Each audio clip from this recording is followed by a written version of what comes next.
Hey everyone, I'm the girl Otaku, and today I'm going to be talking about someone who is very important to me in the My Hero Academia universe. That being said, he has not officially been introduced in the anime yet, and I was shocked and excited to see him in the preview for the new movie Heroes Rising. He has been mentioned before, but I've heard some speculations that the arc he was introduced in may be animated at the end of season 4, but we will have to wait and see. If they want this arc to be as good in the anime as it was in the manga, they really don't have the time to include it in this season.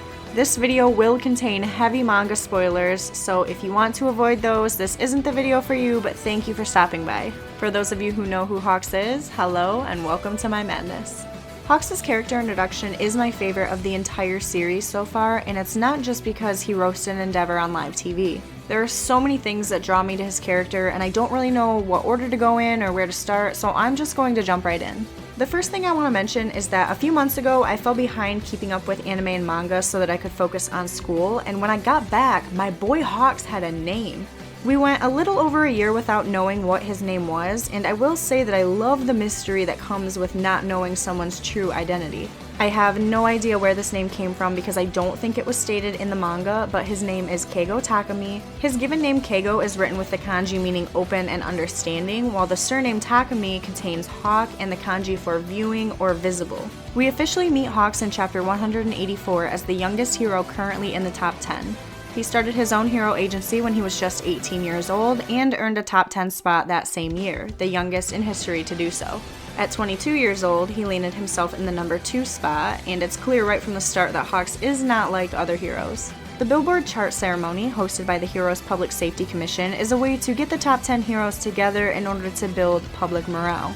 Now, Hawks was clearly not having a good time. He looked bored when the president of the commission was speaking, and even tried to engage Endeavor in conversation to no avail. During the other heroes' speeches, Hawks displays varying levels of uninterest and annoyance, which is explained when he steals the mic and proceeds to call out some of the issues with the current hero society. This includes the way public approval plays into hero ratings, as well as heroes not quite being focused on the right things. He wishes to see a world where heroes have more free time and don't have to work so hard, something that makes more sense as we learn more about him. I think it's a bit of a breath of fresh air that Hawks isn't an All Might stan like almost everyone else in the series. He's the first person to outright say he doesn't want to be like All Might. He's also the first pro hero to explicitly state that he did not attend UA. From what we learn a little bit later, I'm led to believe that he didn't have any formal education at all. Fierce Wings, the quirk that made it possible for Hawks to soar to the top of the rankings, is by far my favorite quirk in the entire series. It is also why they call him the man who goes too fast, or the man who is too fast for his own good. This ability not only gives him a fully functional set of wings to fly, which in and of itself is already a great quirk, he is also able to control each individual feather with telekinesis. Aside from being strong enough to carry objects and people, his feathers also have the ability to sharpen and be used as blades. But wait, there's more. He can also feel vibrations through each feather, so if he wanted to, he could translate conversations through the vibrations without being anywhere near where it's taking place.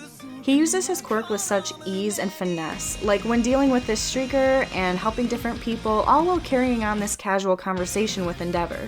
Of course, shedding his feathers affects his ability to fly, which is a downside, but they will grow back within a couple of days.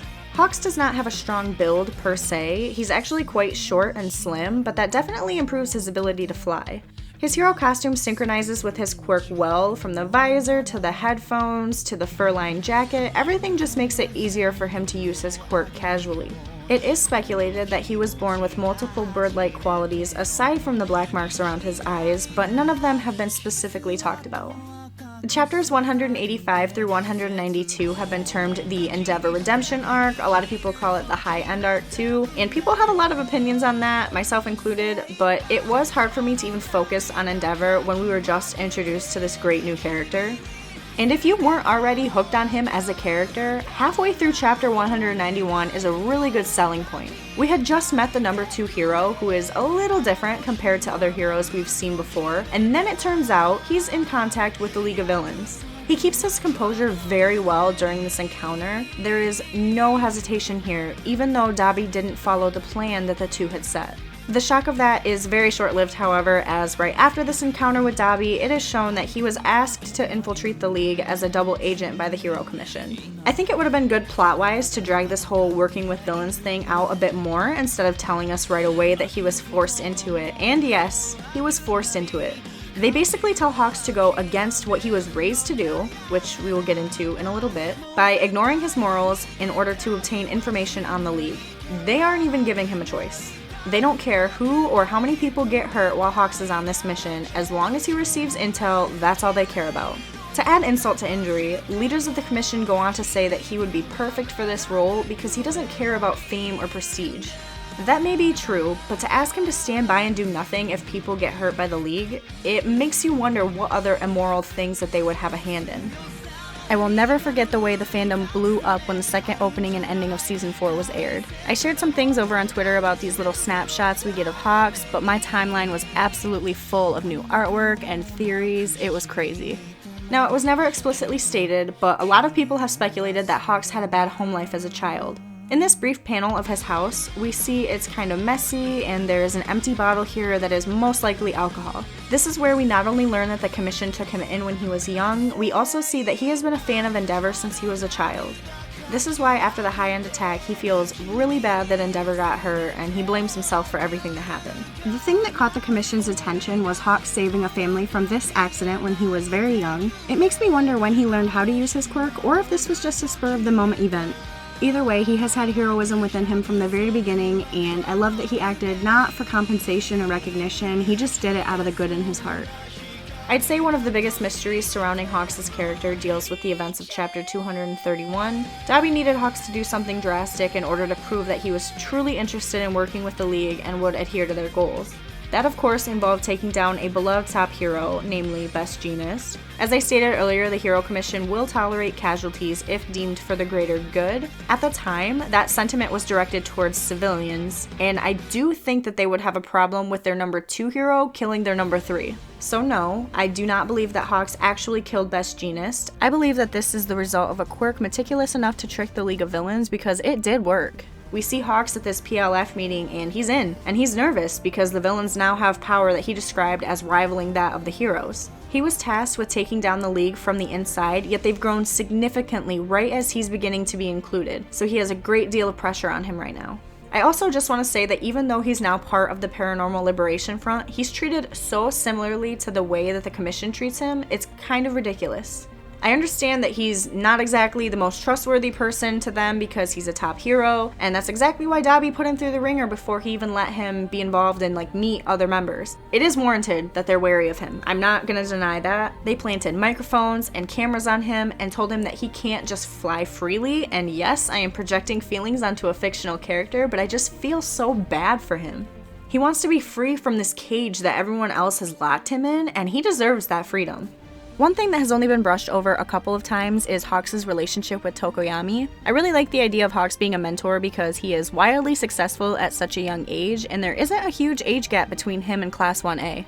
The hero himself had stated that he wasn't interested in training the next generation, and part of the reason he took on a student was so he could gain information about the League after the USJ incident.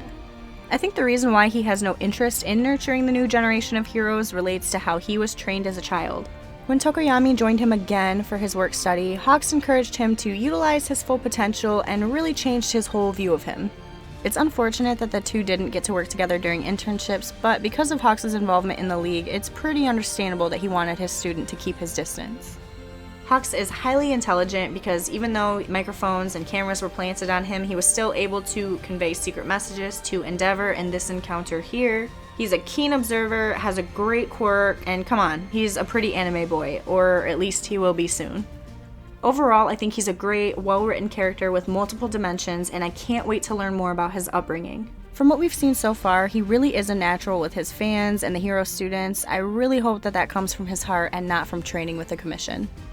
There's just one last thing I can't stop myself from mentioning, and that's this panel right here. Right after running into Endeavor and his interns, Hawks attends this PLF meeting, and the leaders watch some of the footage. I'm not going to go into too many details now, that is for another video, but Dabi is totally talking about Shoto here, right? We have more reasons to believe than not that Dabi is a Todoroki, and without specifying, Hawks knows who he's talking about. Does Hawks know something that Horikoshi hasn't told us yet? I don't know, might be a stretch, might not be, but I like this Dabi and Hawks vibe here. I'm also really interested to see his interactions with the League and the Paranormal Liberation Front as the manga moves into this next arc. Will he try to keep his cover for as long as he can, or will he be caught in the crossfire and forced to choose a side early on?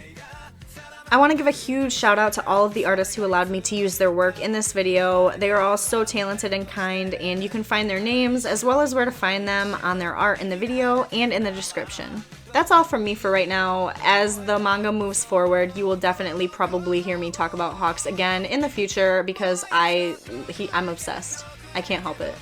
I hope you all have a fantastic day, and I will see you in the next video.